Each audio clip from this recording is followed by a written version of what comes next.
Goeiedag, vandaag ga ik jullie iets eenvoudigs aanleren. Eigenlijk hoef ik het niet aan te leren, je kent het al.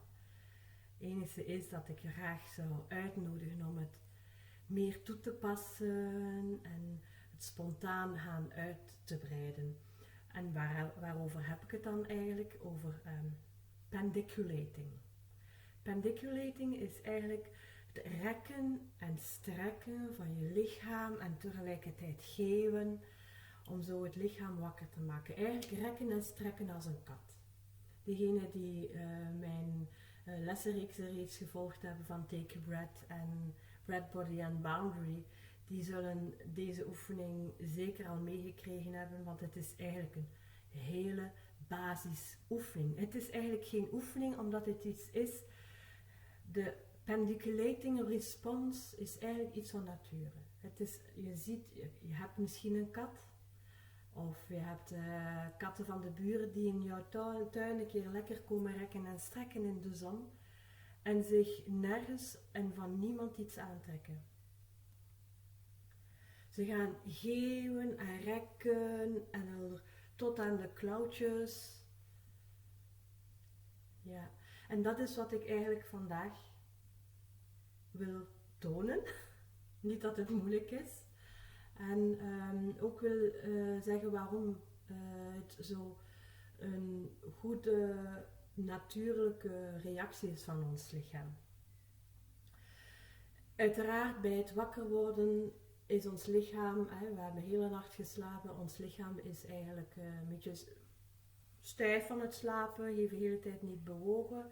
En dan, zoals een kat, is het fijn om je te rekken en te strekken. En wat doet dat? Dus het brengt je lichaam weer in beweging, het maakt je lijf weer wakkerder. Dus het zenuwstelsel, het autonoom zenuwstelsel zal geprikkeld worden om ook wat alerter te worden, om presenter en meer aanwezig te worden. Het is eigenlijk een manier om je zelfgewaarzijn wakker te maken. En zelfgewaarzijn wakker maken maakt ook dat je veel meer aanwezig bent gedurende de dag. Of ook meer aanwezig bent en in voeling bent met je eigen lijf. Ook als je voelt dat je moe bent. Dus daarom is het al heel fijn om dit te gaan doen. Een tweede zaak is natuurlijk als we stress hebben, gaat ons lichaam ook verkrampen. Gaat zich vastzetten, bepaalde spieren gaan korter worden, verharden, dus een hoge tonus hebben, verstijven ook. Andere spieren gaan misschien juist het tegenovergestelde verslappen en een lage tonus hebben. Dus ons lichaam bestaat uit verschillende tonussen. En wat doet rekken, strekken en geven eigenlijk? Wel, die gaat die tonussen met elkaar in verbinding brengen, zodanig dat het slappere gedeelte in ons lichaam eigenlijk, het minder wakkere gedeelte wakkerder wordt en het verstijfde en het meer nerveuze gedeelte gaat het een beetje meer vrijer maken en balanceren met de rest van het lichaam. Dus dat betekent eigenlijk dat je lichaam vrijer komt om de energie en de zuurstof te laten stromen.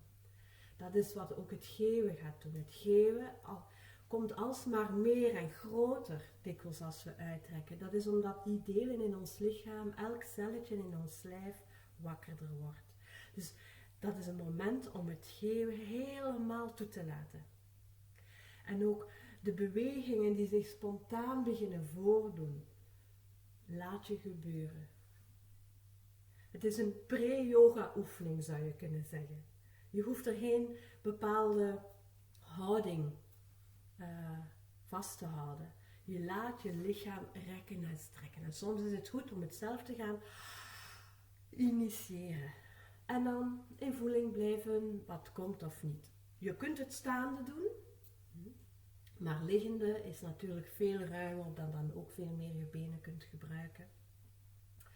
En wat nog een heel belangrijk element is eigenlijk, ik heb al gesproken dat het lichaam meer in balans komt qua spierspanningen en dat geeft een effect op het zenuwstelsel van meer ontspanning En meer in balans dus ook. En heeft effect op het ademhalingssysteem daardoor ook. Maar het heeft ook het geeuwen. We hebben onze spieren van ons gezicht die eigenlijk in contact staan of worden bewogen door onze faciale zenuwen. En het is belangrijk wanneer we dit gaan bewegen, ook soms hekken bekken trekken kan zeker geen kwaad. Dat is heel leuk om ook met kinderen te doen. En dat maakt deze spieren wakker en zo ook prikkelt onze faciale zenuwen, waar ook de tonus dan in balans gaat gebracht worden. En dat geeft dan een effect op ons zenuwstelsel. En om het met moeilijke woorden te zeggen, omdat ik verder niet te veel uitleg ga geven, op ons sociaal zenuwstelsel. We gaan ons beter voelen. Eigenlijk komt er oxytocine vrij dan. En dat maakt dat we ons meer tevreden voelen met onszelf en op die manier ook makkelijker in contact kunnen komen met iemand anders. Dus een heel eenvoudig, bazaal, spontaan, rekken en strekken als een kat. Zo simpel kan het zijn. En dit is echt iets wat iedereen kan doen. Je kan het doen alleen, je kan het met je kinderen doen, of met je partner, of in groep, maar helaas kan dit nu niet. En ik ga je uitnodigen om ook je niet te generen. Een geeuwen maakt geluid. Maak maar geluid. Laat die klank ook door je keel komen. Laat het openen. Laat het vrijkomen. Laat de ademhaling zo vrijkomen en stromen in je lijf. Dus dat is iets wat we een beetje moeten leren. Wij zijn een beetje dat spontane vooral verleerd. Dat merk ik toch in de cursussen die ik geef. Dat ik mensen steeds maar, geneert u niet. Dus niemand ziet ons. Dus voilà, daarbij ga ik het even laten qua deze uitleg. En je mag me altijd vragen stellen over meer achtergrond. Maar voor deze beoefening, om dat te doen, heb je het eigenlijk niet nodig. Gewoon doen. Dus ik heb een dekentje meegebracht. Ik ga nu terug even naar achter. En dat is misschien het enige wat ik nodig heb. Een dekentje. En ik ga mij leggen op de grond. Ik ga zien dat ik natuurlijk een beetje zichtbaar ben. Oh, en waarom niet een beetje in de zon. En dan ga ik gewoon rekken en strekken. Als een kat. En ik rol en ik bol. En soms gaat mijn lichaam naar de ene kant, naar de andere kant, tot in de tenen.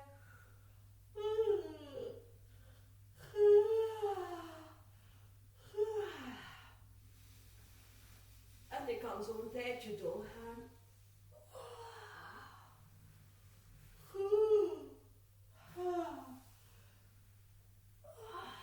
En dan kun je al rekkend en strekkend ook recht komen.